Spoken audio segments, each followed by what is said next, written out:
우리가 지난 주일에는 예수님의 제자 중에서 도마에 대해서 이야기를 나누었었지요.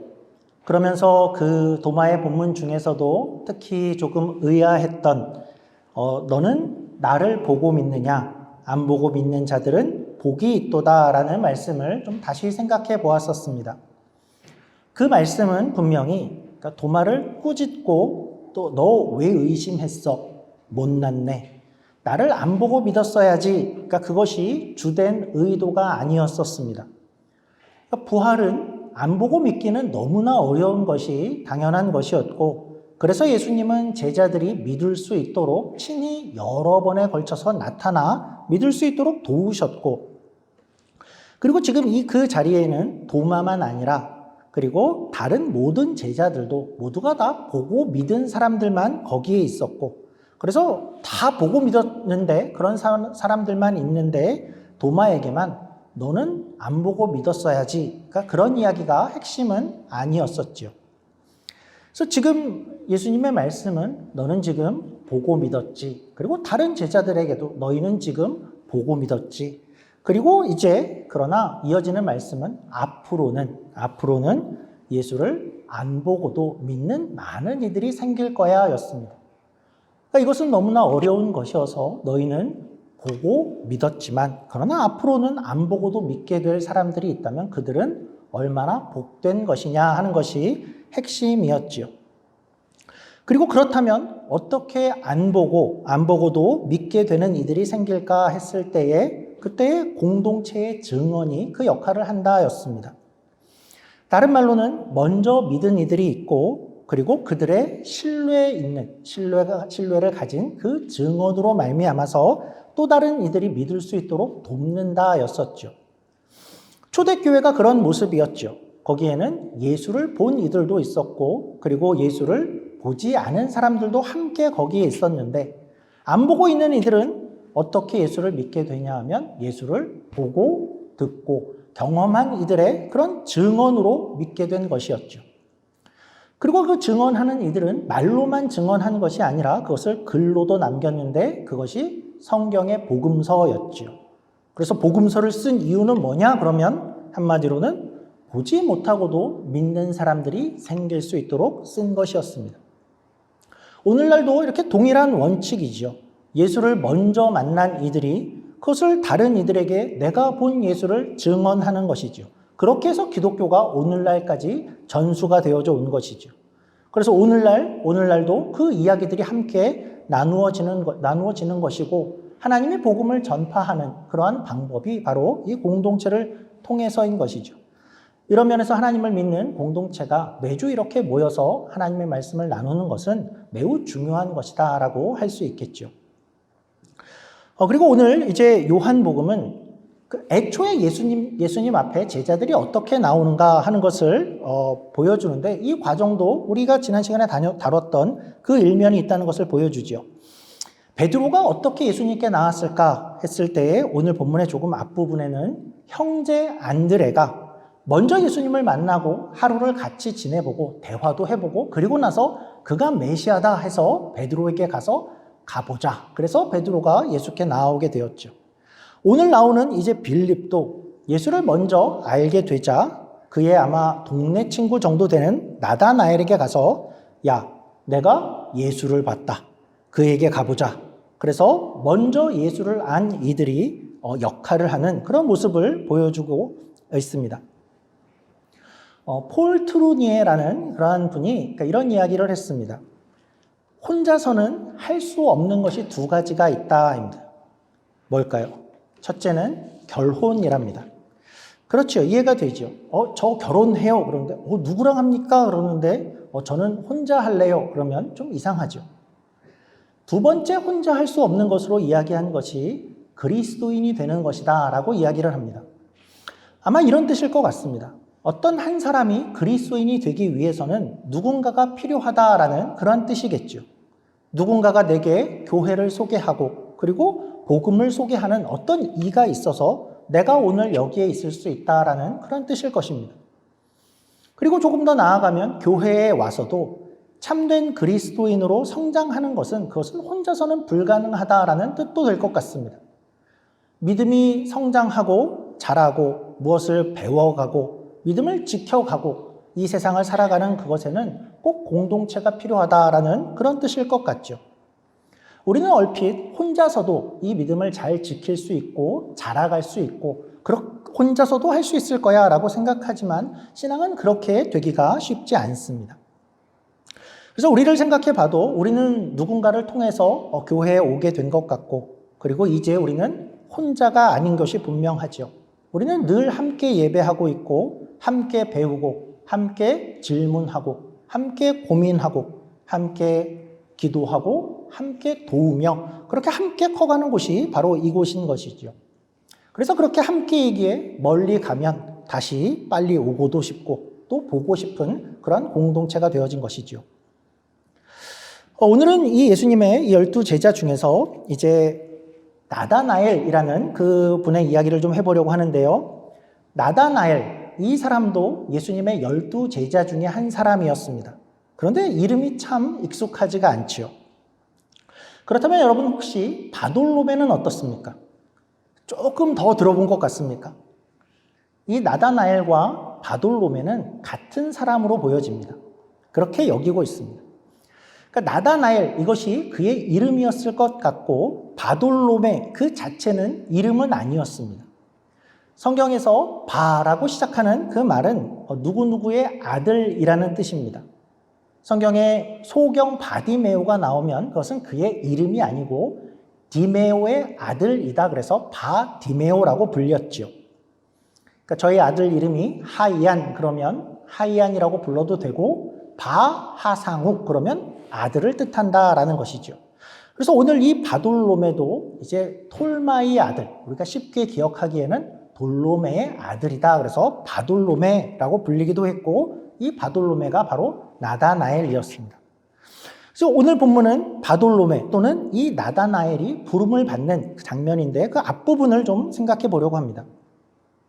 먼저는 예수님께서 이제 빌립을 부르셨습니다. 안드레가 예수를 만나고 가장 가까운 형제 베드로에게 가서 야 가보자 했다면 빌립에게 가장 가까운 이는 나다나엘이었던 것 같습니다.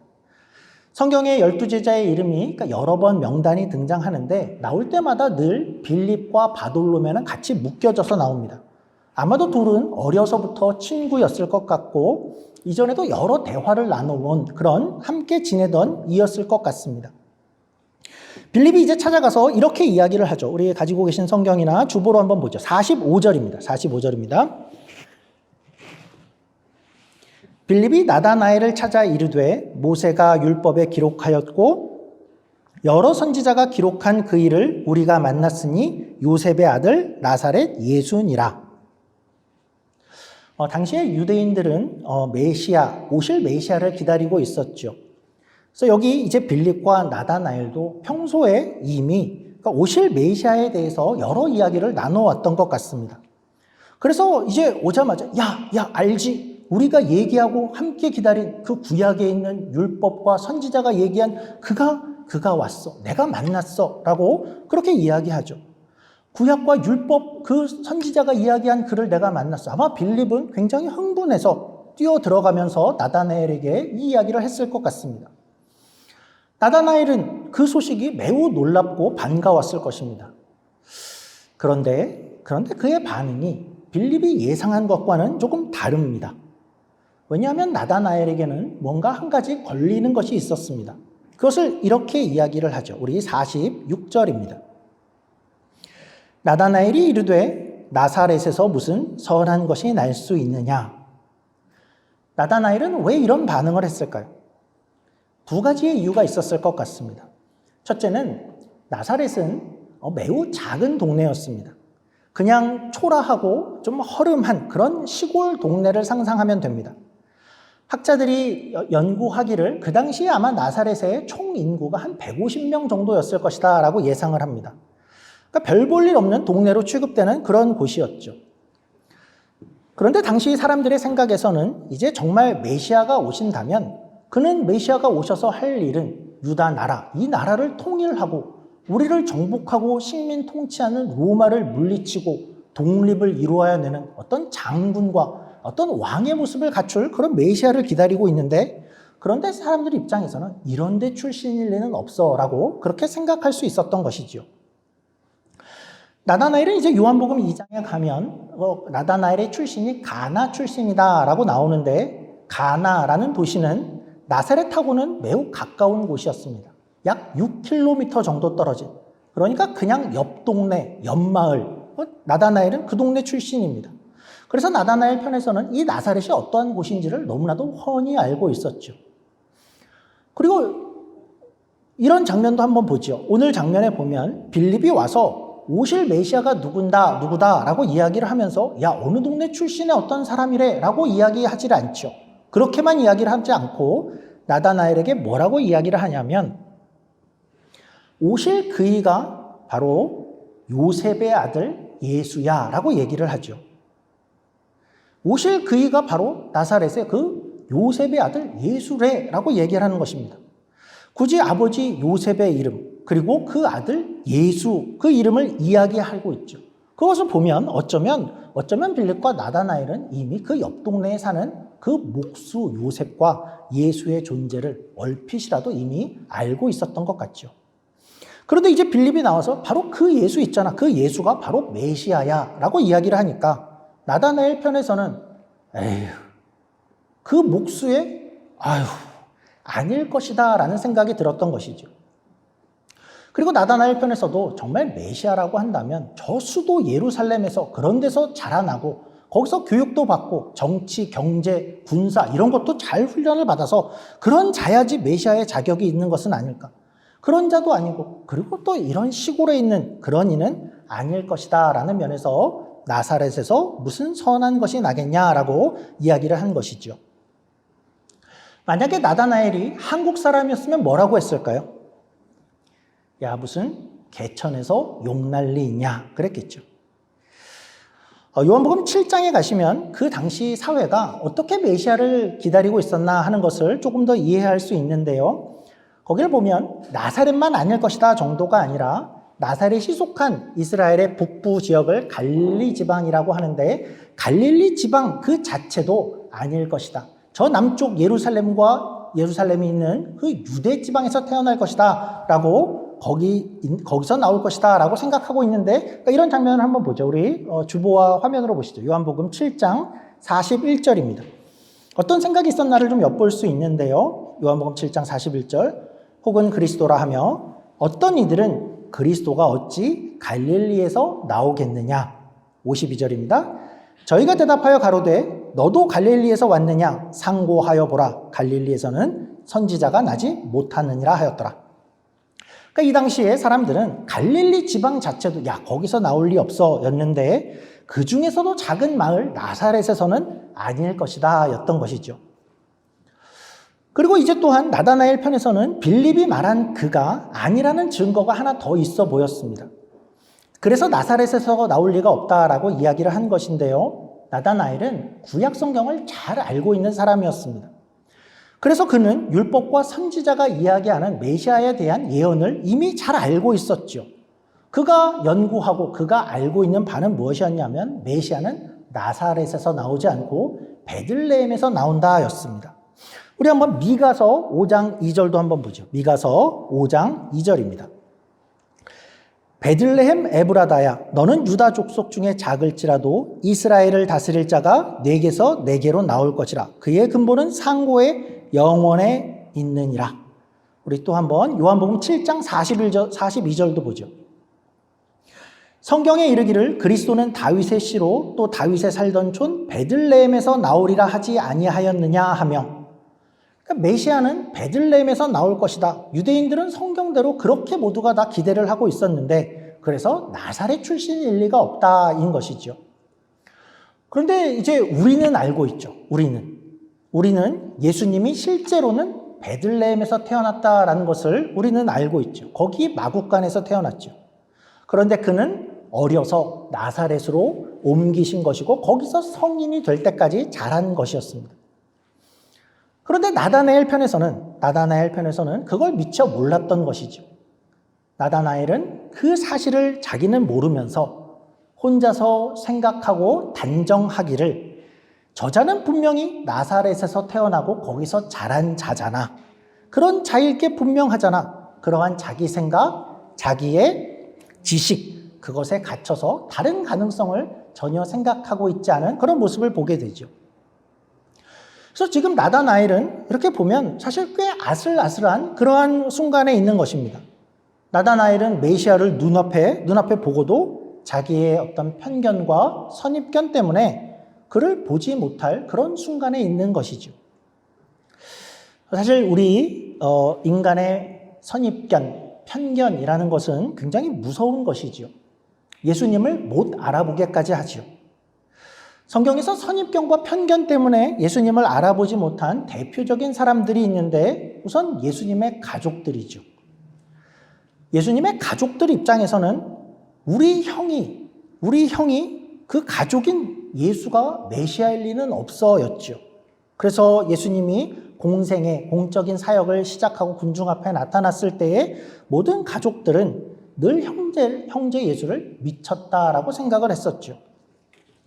형이 아닐 텐데 우리 형이 왜 이러지? 그래서 걱정을 했죠. 그러니까 그들도 어땠냐 하면 자기들의 경험, 생각 이것에 갇혀서 예수님을 바로 볼 수가 없었던 것입니다. 편견, 선입견은 이렇게 무섭죠. 우리 실생활에서도 어떤 편견, 선입견 이런 것들은 너무나도 많이 나타나는데요. 우리가 사람을 처음 볼 때의 첫인상이라는 그런 형태로도 그 형태도 선입견의 한 종류일 것입니다. 그러니까 외모를 보고 나서 겉모양을 보고 나서 우리는 늘 저 사람은 이럴 것이다 라는 생각을 하게 되죠. 저 사람은 싸늘한 사람일 것 같아. 저 사람은 무식할 것 같아. 저 사람은 다정하지 않을 것 같아. 저런 스타일은 날 별로 안 좋아할 스타일이야. 그런 생각들이 이렇게 머리에 자연스럽게 들어오게 되죠. 그런데 우리는 또한 그런 경험들을 또 다 가지고 있죠. 시간이 조금 지나면 또 대화를 해보면 일을 같이 해보면 어려운 시간들을 같이 겪고 나면 그 사람이 전혀 다른 사람이었구나라는 것을 많이 발견하게 되죠. 그래서 그런 사람과 절친이 되기도 하고 내가 처음 생각한 사람이 아니었구나라는 경험을 많이 해봤을 것입니다. 편견과 선입견은 교회에 대해서도 많이 있죠. 여기 중에 우리도 어쩌면 예전에는 교회에 대해서 이런 선입견을 갖고 있었을 수 있을 것 같습니다. 교회에 나오기 전에는 교회는 그냥 그런 곳일 거야. 교회 뭐 있겠어? 교회에 가면 내가 다 알 것 같아. 이런 거 하고 이렇게 지내는 게 교회일 거야. 이런 생각들을 가지고 있었을 수 있죠. 또 교회에 와서도 어떤 교회 모임, 그것에 참석하기 전까지는 그런 모임은 가면 이런 거 할 거야. 뭐 기도 제목 나누고 뭐 성경 공부하고 이런 거 하는 모임일 거야. 그런 생각을 가지고 있었을 때도 있었을 것 같습니다. 또 한편 사실 교회 밖에 있는 분들도 아직 교회 밖에 있는 그런 분들은 교회에 대해서 또 편견과 선입견들을 갖고 있죠. 좋지 않은. 그러니까 사실은 이것의 많은 책임을 교회가 갖고 있다, 교회가 져야 한다는 것은 분명하지요. 교회발 소식들이 이제까지 안 좋은 것이 너무나 많았었죠.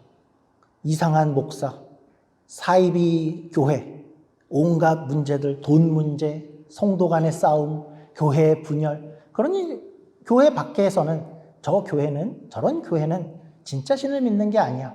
저기는 이상한 사람들만 있는 거 아니겠어? 그런 어떤 선입견들을 갖게 만들었지요, 교회가. 사실 안타까운 것은 그런 면이지요. 교회가 만든 그런 잘못된 편견과 선입견 때문에 어쩌면 교회 밖에 있는 분들이 이 안에 예수를 발견할 수 있는 기회를 잃고 있는 것인가 하는 것은 매우 안타까운 일이죠. 이렇게 보면 이 편견과 선입견이라는 것은 참 무서운 것입니다.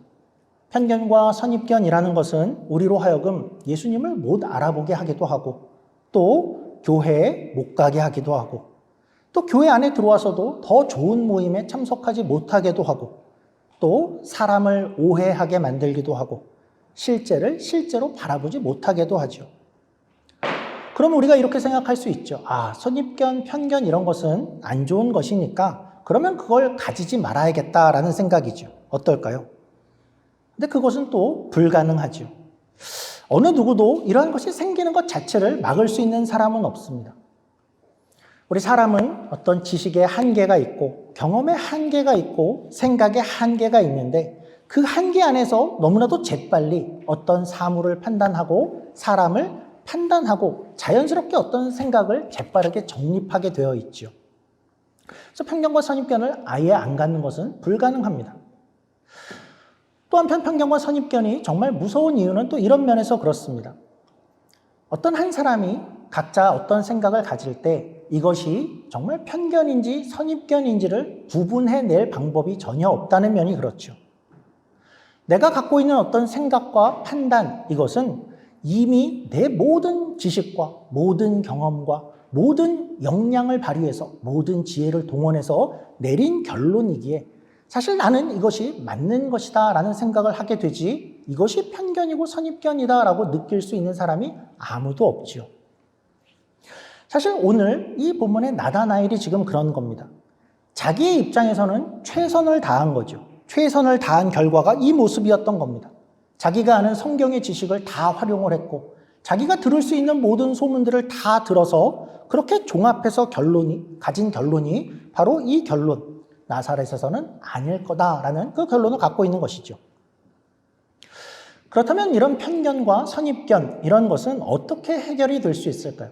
선입견과 편견, 이것은 위험할 수 있고 무서울 수 있는데 이런 문제가 있다면 어떻게 해결할 수 있을까요?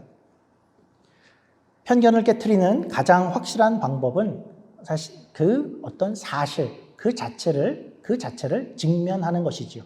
그리고 어떤 사실, 그 실체를 실제로 경험하는 것이 최고의 방법입니다. 이런 면이 그렇죠. 어떤 사랑, 그러면 사랑은 그런 걸 거야. 그것에 대해서 아무리 많은 생각을 미리 이전에 가지고 있어도 사실은 안 해보면 알 수가 없는 것이죠. 해봐야 알게 되죠. 우정이 뭘까? 그것은 친구가 생겨봐야 그 아름답고 깊은 우정을 알 수 있게 되죠. 그리고 사람은 만나보고 겪어봐야 알게 되죠. 신앙도 그렇습니다. 신앙도 교회에 와봐야 아는 것이죠. 그 안에 무엇이 있는지. 성경은 어떨까요? 성경은 읽어봐야 알겠죠. 기도도 해봐야 알겠고. 그러니까 그러한 것은, 모든 것은 우리가 직면해보고 그것을 경험해봐야 내가 가진 이 생각이 편견인지 선입견인지를 비로소 깨달을 수 있게 된다라는 것이죠. 오늘 나오는 이제 빌립이 아마도 그 사실을 잘 알고 있었던 것 같습니다. 이 어쩌면 나다나엘, 편견과 선입견에 내 생각이 옳아라고 그것을 갖고 있는 나다나엘에게 빌립은 이렇게 다가서죠. 그에게 가서 말로 설득하는 것이 아니라 뭐라고 하죠? 나다나엘아, 와서 보라라고 얘기하죠. 와서 봐라.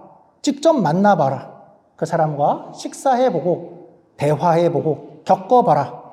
네가 생각한 그대로인지 네 생각이 그저 편견과 선입견이었는지 한번 와서 경험해보고 만나봐라 라고 이야기를 하는 것이죠. 여러분도 혹시 이 교회 안에서 이제까지 좀 대화해 볼 기회가 없었던 분들이 있다면 좀 대화를 좀 시작해 봐도 좋을 것 같습니다. 여기 안에는 제가 아는 한 여러분들이 막 조심해야 되고 멀리 해야 되는 그런 사람은 없습니다. 혹시나 저분은 날 별로 안 좋아할 것 같아. 날 불편해하지 않을까? 제가 아는 한 그런 분은 아무도 없고 모두가 다 같이 더욱더 가까워지기를 원하는데 단지 어쩌면 기회가 없었을 뿐이었을 것 같죠. 우리 안에 이제 어떤 작은 모임들을 오래도록 계속해서 생각을 하고 있습니다. 그리고 곧 생길 텐데 혹시 그런 모임이 생기면 여러분들이 이럴 거야 라고 생각만 하지 마시고 또 참여를 해보면 그것도 좋을 것 같습니다. 그리고 또 특히 교회에서 성경에 대해서도 그렇죠. 성경에 대해서 이런 선입견들이 있는 분들이 많이 있습니다. 성경 뭐 읽는다고 달라지겠어? 예전에 나는 좀 읽어봤어. 어려워서 이해하기 힘들 거야. 이제까지 안 읽고도 잘 지내왔는데 앞으로도 이렇게 지내야지. 그러지 말고 한번 어떤 선입견이나 편견을 내려놓고 한번 직접 이렇게 마주해보면 좋을 것 같습니다.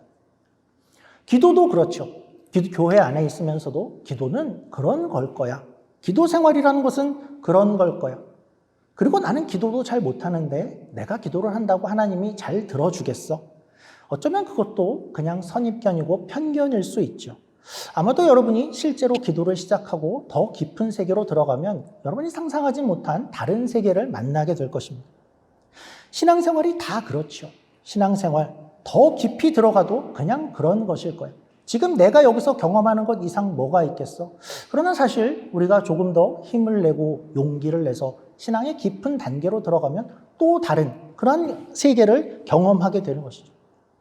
우리는 하나님에 대해서도 편견과 선입견을 가질 수 있습니다. 그가 진짜 있을까? 있다면 이렇게 행할 수 있을까? 어떤 내 생각으로 하나님을 그리고 있을지도 모르지요. 그러한 모습은 비유하자면 오늘 이 나다나엘과 비슷한 모습이다 이지요. 그런데 이 나다나엘은 참 다행이었습니다. 그가 계속해서 편견에 갇혀있지 않다는 면이 그렇죠. 그는 결국 가서 보자가 되었습니다.